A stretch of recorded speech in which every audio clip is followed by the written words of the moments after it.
네, 오늘 금요일 저녁 이 시간에는 우리 구약성경 소선지서의 말씀 미가서를 함께 연구하도록 하겠습니다. 지난 화요일에는 우리가 요나서를 살펴봤고요. 오늘은 미가서를 살펴보겠습니다.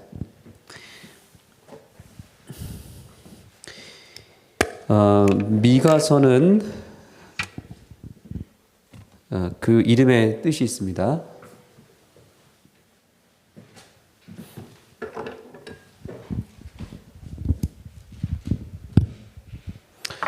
네, 미가 선지자가 쓴 이 책은 총 7장까지 되어 있고요. 여호와와 같은 이가 누구냐 이런 뜻이라고 합니다. 여호와와 같은 이가 누구시냐, 그런 존재가 없다는 뜻이겠죠.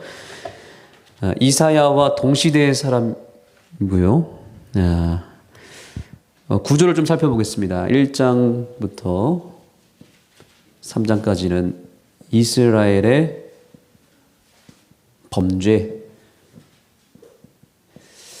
이 소선지서는 계속해서 그 당시 이스라엘 백성들의 죄를 심판하고 죄를 책망하는 내용이 나타납니다. 범죄를 책망하는 겁니다. 책망하고요. 4장부터 7장까지는 메시아가 오신다는 것을, 메시아에 대한 예언과 그로 인한 회복의 역사를 나타내주고 있습니다. 네, 이제 본격적으로 오늘 본문의 말씀으로 이제 들어가겠습니다. 짧은 시간에 이 1장부터 7장을 다 우리가 연구할 수 없기 때문에 간략하게 본문의 중요한 부분들만 살펴보겠습니다. 자, 1장 1절입니다. 유다 열왕 요담과 아하스와 히스기야 시대에 모레셋 사람 미가에게 임한 여호와의 말씀, 곧 어디와 어디죠? 사마리아와 예루살렘에 관한 묵시다라고 얘기하고 있습니다. 사마리아는 어디의 수도죠? 예, 북방 이스라엘의 수도입니다. 그러니까 이 기별이 어디를 향하고 있냐면 일단 북방 이스라엘의 죄를 지적하고 있고요. 그 다음에요, 예루살렘은 어디의 수도죠? 예, 남방 유다의 수도입니다. 그러니까 이 미가서의 기별은 북방 이스라엘만 향한 게 아니라, 남방 유다만이 아니라 두 나라, 즉 하나님의 백성이라고 소위 그렇게 이해하고 있고 자부하고 있고 하나님의 백성이라고 스스로 인정하고 있는 그 당시 백성들을 향해서 얘기한 것이겠죠. 자, 이렇게 심판에 대한 기별을 얘기하고요. 3장 12절을 보겠습니다. 이러므로 너희로 인하여 시온은, 이렇게 얘기합니다. 시온은 바로 시온산을 말하는 것이고요. 여호와의 산을 뜻합니다. 그런데 이 시온은 밭같이 갈물 당하고, 그 다음에 예루살렘은 무더기가 되고, 시온산도 황폐하게 되고, 예루살렘 거기도 무더기가 되고 성전에 사는 숲풀의 높은 곳과 같이 되리라. 숲풀이 이제 높은 곳이 됐다, 무슨 말입니까? 이게 오랜 시간 동안 황폐하게 되고 방치가 돼서 잡초가 우리가 무성하게 자라버리잖아요. 그렇게 여호와의 모든 산과 전이 다 희망이 사라져버린 상태를 묘사하고 있습니다. 3장의 이 12장, 3장 12절은 그 당시 이스라엘 백성들의 영적인 상태를 묘사해주고 있고, 오늘날 우리의 상태도 보여주는 것 같습니다. 모든 희망이 사라져버린 상태입니다. 이제 여기까지 살펴보면 이제 4장부터가 중요한 메시지가 담겨졌다는 걸 알게 되겠죠. 4장부터는 뭐예요? 이제 희망을 말하는 것입니다. 3장 12절에서 이스라엘의 상태, 북방 이스라엘이든 남방 유다든 굉장히 영적으로 피폐하고 어둡고 무너진 상태로 3장 12절이 결론으로 끝나잖아요. 근데 4장에서부터 이제 희망의 메시지가 나옵니다. 4장 1절입니다. 다 같이 읽겠습니다. 시작. 말일에 이르러는 여호와의 전에 산이 산들의 꼭대기에 굳게 서며 작은 산들 위에 뛰어나고 민족들이 그리로 몰려갈 것이라. 아멘. 이것은 장차 앞으로 있을 일에 대해서 예언하고 있는 장입니다. 지금 예수님이 오셨던 때에 오시기 전이에요? 오시기 전입니다. 그런데 여기 어떤 키워드가 있냐면 말이래라고 되어 있습니다. 여러분의 성경책에는 어떻게 되어 있습니까? 끝날에. 끝날을 말하고 있고 어떤 성경책은 말세에라고 말합니다. 말세. 이 말세가 도대체 언제일까요? 말세.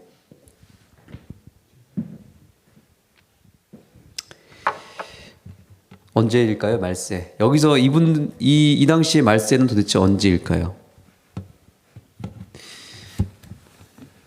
요한일서 2장을 보시겠습니다. 요한일서 2장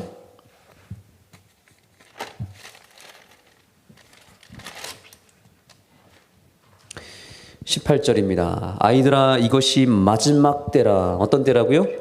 마지막 때라. 마지막 때가 언제입니까? 적그리스도가 이르겠다 함을 너희가 들은 것과 같이 지금도 많은 적그리스도가 일어났으니 이러므로 우리가 무슨 때를 아노라고요? 마지막 때를 바로 이 말일, 말세, 끝날 이걸 통틀어서 마지막 때를 알게 된다라고 있습니다. 어떤 존재가 드러날 때요? 적그리스도가 일어날 때. 네. 그래서 성경에서 말하는 마지막 때는 항상 적그리스도가 일어날 때를 말하는 것입니다. 1차적으로는 예수님의 초림의 때입니다. 예수의 초림. 실제로 예수님 당시에 가짜 예수가 그렇게 많았다고 합니다. 예수님이 왜 십자가에 못 박혔는지 우린 잘 안 알죠. 자기를 향해서 누구라 그랬어요? 예수님이 나는 왕이라 그랬고 하나님의 아들이라 그랬고 메시아라고 얘기를 했습니다. 그때 바리새인들과 유대인들이 예수님이 적그리스도라고 생각을 했습니다. 예수님뿐만 아니라 그 당시에 자기 자신을 가리켜서 예수 그리스도라고 주장했던 사람들이 굉장히 많았습니다. 그래서 그때가 바로 말세입니다. 바로 예수님의 초림 당시부터. 요즘 시대 어떻습니까? 적그리스도가 있습니까? 없습니까? 많이 있죠. 여러분이 아는 적그리스도 한 명씩 얘기해 보세요. 누가 있습니까? 네, 뭐 그런 사람도 있고요. 이만희. 최근에 우리 교회 신천지 분들이 찾아왔어요. 그래서 후원 단체라고 하면서 이 교회에서 좋은 사역을 하시는 것 같은데 우리 평화를 우리가 추구하고 평화재단에서 왔습니다. 이제 그 평화재단의 이사장이 누군가 딱 이제 팜플렛을 보니까 이만희라고 되어 있어요. 근데 본인들은 신천지가 아니라고 하는 거예요. 참 거짓말도 어떻게 이렇게 잘하는지. 그래서 지금도 계속 연락을 오고 있습니다. 그래서 제가 고민하고 있습니다. 어떻게 해야 될까? 전도를 해야 될까? 아니면은 연락을 끊어야 될까? 근데 계속 접근을 하고 있는 거예요. 근데 그분들의 목적은 한 가지입니다. 제가 목적이 아니에요. 저를 통해서 어디로 들어오려고 그러냐면 이 교회에 들어오려고 하는 겁니다. 그래서 여러분들이 잘 경계하셔야 됩니다. 물론 이 중에는 신천지가 당연히 없겠지만 신천지가 이렇게 요즘에 교회를 들어오고 있습니다. 목사를 통해서.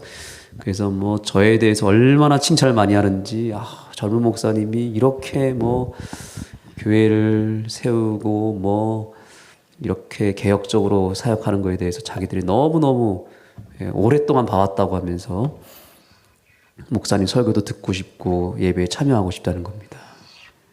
근데 이제 어느 날 오겠죠? 오면 타겟은 제가 아니라 누구라고요? 교회 성도들일 것입니다. 그래서 여러분들이 면밀히 잘 살피셔야 됩니다. 신천지뿐만이 아니라 요즘 적그리스도가 점점 더 드러나고 있습니다. 아주 이전 여과 없이 그들의 존재를 드러내고 있습니다. 정말 말세겠죠? 그래서 여러 징조가 있지만 가장 큰 징조는 뭐냐면 적그리스도가 드러난 때, 그때가 말세. 여기서 말하는 말세가 바로 그때를 말하는 것입니다. 자, 말일에 이르러서 다시 4장 1절로 가겠습니다. 여호와의 전의 산이 산들의 꼭대기에 굳게 서며라고 합니다. 여호와의 전에 산은 세 가지가 있습니다. 첫째는 모리아산이 있습니다. 모리아산은 제사를 상징하고요. 시온산이 있습니다. 시온산은 언약을 상징합니다. 그리고 시내산이 있습니다. 시내산은 율법을 대표하는 산입니다. 다 여호와의 산입니다. 그 셋 중에 하나일 텐데 아마 여기서는 그 셋을 이 모리아산, 시온산, 시내산을 다 의미한다고도 할 수 있고요. 특별히 여기서는 모리아산일 가능성이 큽니다. 왜냐하면 지금 이 4장 1절부터는 메시아 예수 그리스도의 오심에 대해서 얘기를 하고 있는 건데 특별히 이것은 결론적으로 말씀드리면 예수님의 십자가 사역을 의미하는 것입니다. 십자가가 어디에 세워졌죠? 모리아산 꼭대기에 세워졌습니다. 바로 아브라함이 아들 이삭을 바쳤던 그 장소가 모리아산이라는 걸 우리는 잘 알고 있습니다. 여기에 예루살렘 성전이 있었고 예루살렘 성전 안에 바로 골고다 언덕이 있었습니다. 산의 꼭대기에 굳게 서며 작은 산들 위에 뛰어나고 민족들이 그리로 여기 몰려간다라는 표현을 여러분 주목하시기 바랍니다. 몰릴 것이다. 몰려감. 사람들이 그 산으로 몰려오게 될 것이다. 이게 어떤 사건을 얘기하는 것 같아요? 예수님께서 요한복음 3장에 보시면 인자가 들리면 그 다음 뭐라 그랬죠? 모든 사람이 다 내게로 올 것이다 그랬죠. 그렇죠? 근데 여기도 보니까 산들의 꼭대기에 굳게 서며 뭐가 세워진다고 말하고 있습니다. 그러고 나서 뭐예요? 모든 민족들이 어디로 간다고요? 그 꼭대기로 향하게 될 것이다. 예수님의 십자가가 세워질 때 모든 민족들이 구원을 받고 그 십자가를 통해서 회복이 되는 역사를 우리는 보게 되는 거죠. 꼭대기라는 표현도 이것은 십자가를 의미하는 것입니다. 십자가는 어찌 보면 가장 낮은 곳입니다. 그러나 예수님께서는 말씀하셨습니다. 낮은 자리가 곧 어떤 자리라고요? 가장 이 세상에서 높은 자리다라고 말을 했습니다. 요한복음 3장에 내가 땅에서 들리면 많은 사람들이 내게로 올 것이다 얘기하고 있습니다. 그래서 예수님의 메시아의 오심에 대해서 설명하고 있는 이 4장 1절과 2절을 여러분들이 꼭 기억하게 되기를 소망합니다. 5장으로 가겠습니다. 5장에도 예수님의 이야기가 나타납니다. 5장 2절입니다. 베들레헴 에브라다야, 너는 유다 족속 중에 작을지라도 이스라엘을 다스릴 자가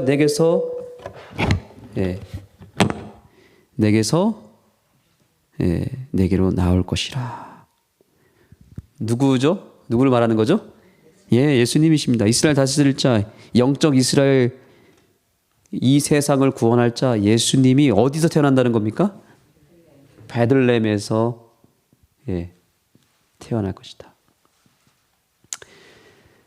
가짜 예수들이 그 당시에 많이 등장했는데 적어도 진짜 예수 그리스도는 어디서 태어나야 되죠? 예, 반드시 베들레헴에서 태어나야만 했습니다.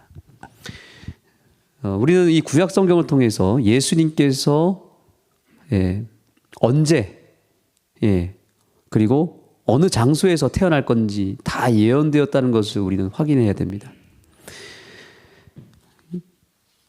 가짜 예수님이 가짜 구원, 가짜 구세주가 이 세상에 많이 태어날 것을, 많이 존재할 것을 이미 하나님은 아셨습니다.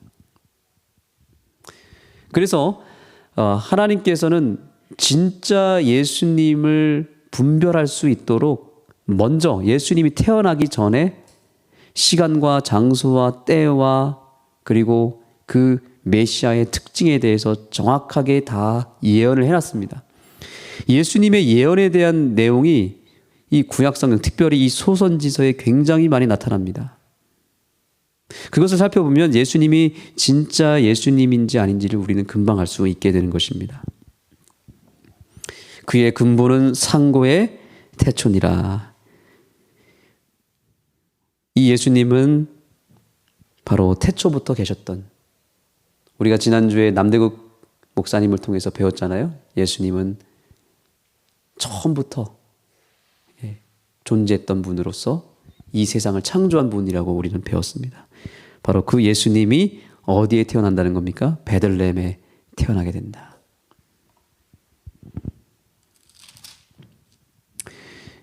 자, 이제 6장으로 가시겠습니다. 이제 6장 6절입니다. 여기에는 여호와 하나님께서 정말 바라시는 세 가지가 나타납니다. 인간이 하나님을 향해서 드리고자 하는 세 가지가 나오고요. 그러나 정작 하나님이 받기를 원하는, 정말 우리에게 원하는 세 가지가 있다는 겁니다. 한번 여러분이 직접 찾아보시기 바랍니다. 일단은 틀린 것이 있어요. 틀린 것 세 가지를 찾으셔야 됩니다. 하나님이, 인간은 하나님께 뭔가를 자꾸 드리는데 하나님은 그걸 원치 않는다는 거죠. 정말 하나님 원하는 것 세 가지가 있고 틀린 게 세 가지가 있습니다. 자, 6장 6절부터 읽어보겠습니다. 내가 무엇을 가지고 여호와 앞에 나가며 높으신 하나님께 경배할까? 내가 번제물 1년 된 송아지를 가지고 그 앞에 나아갈까? 여호와께서 천천의 수양이나 만만의 강수 같은 기름을 기뻐하실까? 내 허물을 위하여 내 맏아들을, 내 영혼의 죄를 인하여 내 몸의 열매를 드릴까? 혹시 세 가지 찾으셨습니까? 첫째는 번제물입니다. 번제물. 1년 된 송아지입니다. 두 번째는 맏아들입니다. 그리고 세 번째는 몸의 열매입니다. 이 세 가지를 우리가 자꾸 드리지만 하나님은 이것보다 더 중요한 것을 찾는다는 것입니다. 자, 8절. 8절은 이 미가서의 결론이라고도 할 수 있는 성경절인데 6장 8절 다 같이 읽겠습니다. 시작.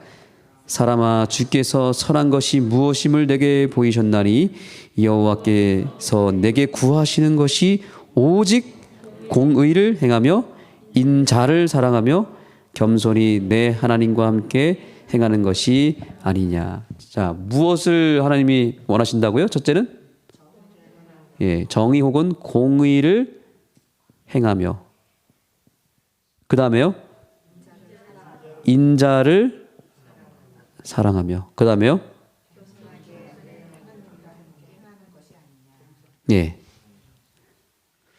하나님 원하시는 건 몇 가지예요? 딱 세 가지입니다. 네. 사랑하는 안흥성도 여러분, 오늘 이 안식일에 우리가 하나님께 드려야 될 것들이 많이 있겠지만 하나님이 정말 원하시는 게 무엇인지를 분별했으면 좋겠습니다. 공의를 행하고 인자를 사랑하며 겸손히 하나님과 동행하는 이 세 가지를 먼저 드리게 되기를 간절히 소망합니다. 공의가 무엇입니까? 공의가 뭐죠? 공의를 행한다는 게 뭘 의미할까요? 기준이 있어야 되잖아요. 기준이. 공의는 바로 하나님의 율법에 기초하여 행하는 모든 것을 공의를 행한다고 말할 수 있습니다. 하나님 율법의 요약은 두 가지죠. 하나님을 사랑하고 내 이웃을 내 몸과 같이 사랑하는 것. 이것이 바로 공의를 행하는 것입니다. 정말 하나님이 원하시는 것은 우리가 하나님의 말씀에 순종하면서 하나님의 말씀에 입각하여 하나님을 사랑하고 우리 주변을 돌아보며 이웃들을 사랑하는 것을 하나님이 원하신다는 사실입니다. 인자는 무엇을 의미할까요? 인자. 여기서 말하는 인자는 뭘까요? 하나님의 언약적 사랑입니다. 언약적 사랑. 한번 따라해 보겠습니다. 헤세드. 예, 하나님의 헤세드 사랑을 말하는 겁니다. 인자한 사랑, 이걸 헤세드라고 말하는데, 이 헤세드 사랑은 뭐냐면 이유와 조건을 전혀 달지 않고 무조건적으로 사랑하는 사랑을 가리켜서 인자한 사랑이다라고 말합니다.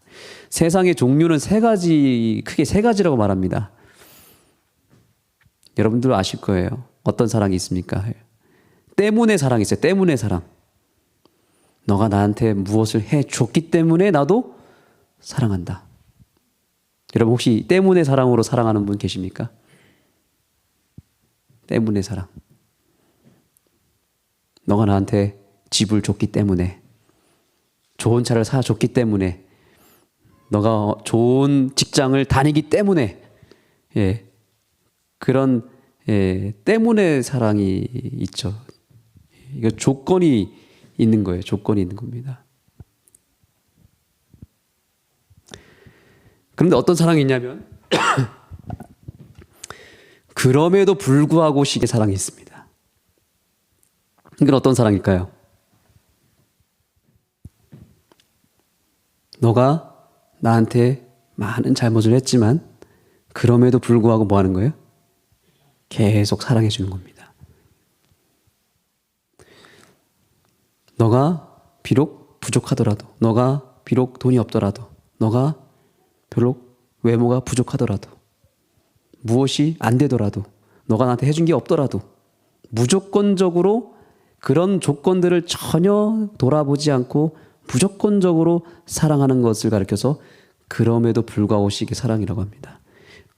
아마 여기 인자를 사랑하면 여기서 말하는 헤세드 사랑은 바로 그런 사랑일 것입니다. 전혀 이유와 조건을 대지 않고 하는 사랑.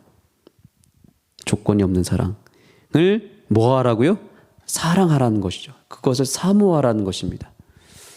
하나님께서 정말 원하시는 건 뭐냐면 우리를 정말 아무런 조건과 이유를 대지 않고 자격을 묻지 않고 무조건적으로 사랑하시는 그 사랑을 우리가 뭐 하길 바라는 거예요?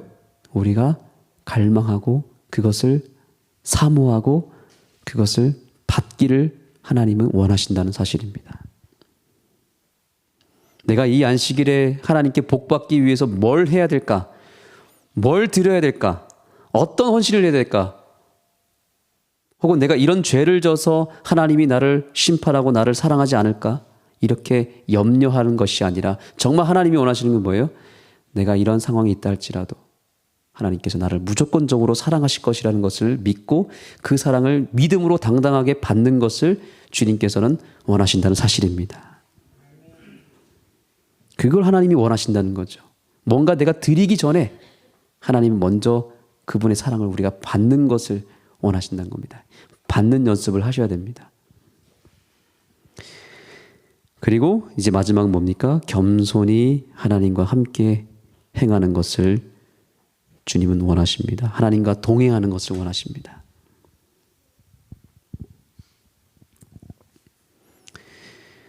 (7장으로) 이제 들어가겠습니다. 7장은 히브리 문학의 집대성입니다. 이건 찬양집입니다. 노래의 책입니다. 이제 하나님을 향해서 구원과 용서를 미가가 찬양하고 고백하는 내용이 나타납니다. 첫째로 1절부터 6절까지는 애가입니다. 슬퍼하는 노래입니다. 이스라엘의 황폐함을 그가 고백하고 노래합니다. 둘째, 이건 7절부터 17절까지인데 하나님의 구원의 역사를 노래하는 내용이 7절부터 17절까지입니다. 그리고 마지막 18절부터 20절은 죄를 처리하시고 용서하시는 하나님을 노래하면서 미가서가 맞춰지게 됩니다. 7장 1절입니다. 재앙이로다 나여 나는 여름 실과를 딴 후 포도를 거둔 후 같아서 먹을 송이가 없으며 내 마음의 사모하는 처음 익은 무화과가 없도다.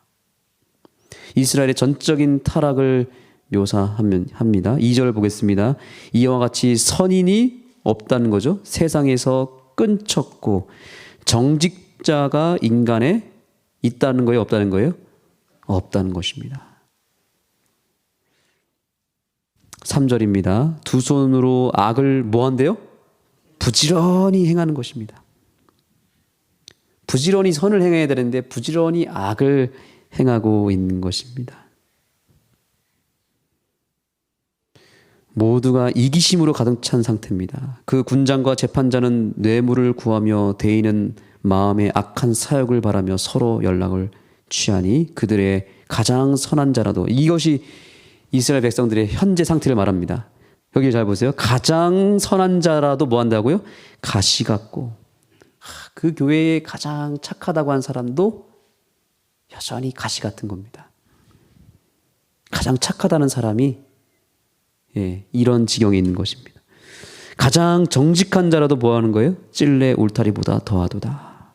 얼마나 이들이 지금 악한 상태였는지를 시적으로 표현하고 있는 것입니다. 5절 보겠습니다. 너희는 이웃을 뭐 하라고요? 믿지 말며, 그 다음에 친구를 뭐 하지 말라고요? 의지하지 말며, 내 품에 누운 누구라도요? 여인, 여긴 아내를 말하는 것이죠. 아내라도 내 입의 문을 지킬지어다. 무슨 말입니까? 그 다음에 6절, 아들이 아비를 멸시하며 딸이 어미를 대적하며 며느리가 뭐 한다고요? 시어미를 대적하리니 사람의 원수가 곧 자기 집안의 사람이로다. 굉장히 유명한 성경절입니다. 이것은 무엇을 의미하는 겁니까? 사람 믿지 말라는 거예요, 여러분. 여러분 옆 사람에게 이렇게 인사하세요. 저 믿지 마세요. 이렇게 인사하십시오. 빨리 쳐다보시고 얘기하세요. 저 믿지 마세요. 이렇게 얘기하세요. 절대로 저 믿으면 안 됩니다. 누구라도 믿지 말라고요? 아내라도 믿지 말라고요. 자식도 믿지 마시고요. 교회 목사도 믿지 마시고 이웃도 믿지 말고. 여러분 믿으면 큰일 납니다. 친구도 의지하지 말라고 얘기하고 있습니다. 왜냐하면 우린 다 악하기 때문에. 오직 누구만 의지할 수밖에 없다는 거예요? 하나님만 의지할 수밖에 없다는 것을 고백하고 있는 것입니다. 7절부터 보겠습니다. 이제부터가 중요합니다. 다 같이 읽겠습니다. 시작. 오직 나는 여호와를 우러러보며 나를 구원하시는 하나님을 바라보나니 나의 하나님이 나를 들으시리로다. 아멘. 미가는 아주 단순한 구원의 원리를 소개하고 있습니다. 내 주변을 돌아봐도 교인들을, 가족들을, 자식을, 아내를 돌아봐도 믿을 사람은 하나도 없지만 이제 미가가 누굴 보자는 겁니까? 주변을 돌아보는 게 아니라 위를 보자는 것입니다. 하나님을 바라보려, 우러러보자는 것입니다. 희망은 어디에 있다는 거예요? 하나님밖에 없다. 구원의 원리는 딱 한 가지입니다. 위를 바라보는 것입니다. 하나님을 바라보는 것밖에 희망이 없다는 사실입니다. 미가가 살았던 시대는 정말 하나님을 바라보는 것 외에는 아무것도 할 수 없는 시대였다는 것을 고백하고 있는 것입니다. 사랑하는 성도 여러분, 지금도 마찬가지입니다. 이 시대는 다 부패했고 정말 어디를 돌아봐도 희망을 찾을 곳이 구석은 하나도 없습니다. 하나님을 바라볼 수밖에 없는 시대에 우리가 살고 있다는 것을 기억하시기 바랍니다. 내가 오늘날 할 수 있는 건 뭐밖에 없어요? 나는 누구를 바라본다? 여호와를 우러러 본다는 이 고백, 이 미가의 고백이 우리의 고백이 되기를 간절히 소망합니다. 다 황폐해졌습니다. 다 무너졌습니다. 어디 희망을 찾을 수 있습니까? 심지어 사람들은 교회에서조차도 희망을 보지 못하고 있습니다. 그러나 하나님은 여전히 살아계시고 하나님은 여전히 바로 우리 위에 계신다는 사실입니다. 8절, 미가의 노래는 계속 이어집니다. 나는 뭐 할지라도요? 엎드려질지라도 일어날 것이요. 따라해 보겠습니다. 엎드러질지라도 일어날 것이요. 여러분, 이것이 의인이 가질 수 있는 유일한 믿음입니다. 내가 넘어졌으니까 더 이상 일어날 수 없다고 생각하는 것은 불신자의 자세고 죄인의 상태입니다. 넘어지는 것은 절망이고 실망이고 실패이지만 그것이 절대로 끝이 아니라는 사실을 여러분 믿었으면 좋겠습니다. 끝은 그것이 아닙니다. 다시 일어날 수 있다는 희망을 오늘 하나님께서 허락하고 있습니다. 넘어져도 하나님은 처음부터 나를 붙잡고 있었다는 사실을 믿게 되기를 간절히 소망합니다. 예, 오늘 하나님이 우리에게 손을 뻗어주셨습니다. 너가 넘어졌지만 내가 다시 일으켜 세워질 것이다. 어두운 데 앉을지라도 여호와께서 무엇이 된다고요? 나의 빛이 되어 줄 것이다. 내가 비록 범죄하였지만 하나님 결국 나를 멸망시키고 심판하시는 것이 아니라 나를 결국 구원해 내실 것이다. 이렇게 약속하고 있는 것입니다. 18절로 넘어가겠습니다. 주와 같은 신이 어디 있으리이까? 주께서는 죄악을 사유하시며 소멸시키겠다는 겁니다. 오늘 이 말씀을 여러분 믿음으로 받으셔야 됩니다. 그냥 이걸 읽고 그냥 연구하고 끝나는 게 아니라 오늘 이 시간에 하나님이 우리에게 주신 목적, 이 타이밍에 오늘 앉아있는 여러분에게 왜 이 말씀을 주셨는가? 오늘 하나님이 믿음으로 임하는 여러분의 죄를 오늘 완전히 소멸시키겠다고 말씀하고 있는 겁니다. 내가 너희 죄를 사유할 것이다. 그 다음에요.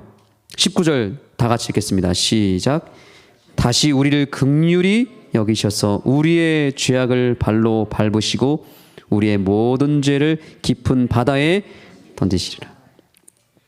여러분, 우리 주님께서 저와 여러분을 불쌍히 여겨주시겠다 그랬고, 특별히 오늘 우리가 주님께 내 죄를 고백하고 주님께 내 죄를 드리게 되면 주님께서 어떻게 하신다고요? 너 왜 그랬어? 하고 우리를 때리는 게 아니라 그 죄를 그 전에 어떻게 한다고요? 바다에 던지기 전에 예, 발로 한없이 사정없이 밟은 다음에 그 다음에 어떻게 한대요? 밟고 끝나는 게 아니라 어떻게 한대요? 이거를 집어가지고 모든 죄예요. 그냥 죄가 아니라 어떤 죄요? 모든 죄를 그냥 바다도 아니고 어떤 바다예요? 깊은 바다에 완전히 던져버리겠다는 거예요. 이것은 뭘 의미하는 것입니까? 자, 여기서 죄를 해결하시는 실체가 누구예요? 내가 해결하는 거예요? 아니면 주님께서 해주시는 겁니까? 죄를 해결한 실체가 누구인지 정확하게 아셔야 됩니다. 우리가 자꾸 죄랑 싸우려고 하면 안 돼요. 죄는 내가 싸우는 게 아니에요. 내가 할 수 있는 것은 내 죄를 처리할 수 있는 유일한 분이신 예수님께 내 죄를 고백하고 드러내면 돼요. 그러면 주님이 그걸 잡아서 주님이 짓밟으시고 주님이 그걸 들어서 또 어디까지요? 깊은 바다에 던지시는데 우리 죄를 어떻게 바다에 던질 수 있겠어요? 우린 절대 그렇게 할 수 없어요. 주님께서 깊은 바다에, 왜 깊은 바다라고 그랬을까요? 다시는 죄가 거기서부터 다시 나와서 우리 곁으로 오지 않게 해주겠다는 겁니다. 완전히 저 세상 끝에다가 던져버리겠다는 거예요. 다시는 죄가 보이지도 않고 기억나지도 않고 다시 살아서 돌아오지 않게 아예 만들어버리겠다는 겁니다. 오늘 우리가 받아야 될 용서는 이런 용서입니다. 그냥 대충 죄를 덮어주고 그냥 잠깐 감춰주는 그런 용서를 우리가 추구하지 않게 되기를 소망합니다. 한 번 내가 회개한 그 죄는 더 이상 발생하지 않고 완전히 소멸돼서 바다 깊은 곳까지 던져버릴 수 있는 그런 용서를 오늘 이 저녁에 받게 되기를 소망합니다. 오늘 주님께서 원하시는 용서는 바로 그것입니다. 믿으십니까, 여러분? 기도하시겠습니다. 하나님, 오늘 미가서의 말씀을 통해서 우리의 희망은 이 땅에 있지 아니냐고, 우리 주변에 있지 아니냐고, 오직 하늘에 있다는 것을 깨닫게 해주셔서 감사합니다. 오늘 미가처럼 우리도 고개를 들어 우러러 주님을 바라보겠습니다. 주님, 주저앉은 저희를 일으켜 세워주시옵소서. 다시 걸어갈 수 있는 새 힘을 허락하여 주시옵소서. 무엇보다 우리 속에 있는 죄를 주님 다 끄집어내서 주님께 회개하는 안식일을 우리가 보내기를 원합니다. 우리가 회개하고 죄를 낱낱이 고백할 때 주님, 오늘 말씀에 기록된 대로 주님께서 그 죄를 짓밟아 주시고 저 깊은 바다에 던져 주셔서 다시는 죄가 우리를 괴롭히지 아니하도록, 다시는 죄가 우리를 찾아오지 아니하도록 그 죄를 완전히 소멸시켜 주시고 우리를 구원하여 주시옵소서. 예수님의 이름으로 간절히 기도드립니다.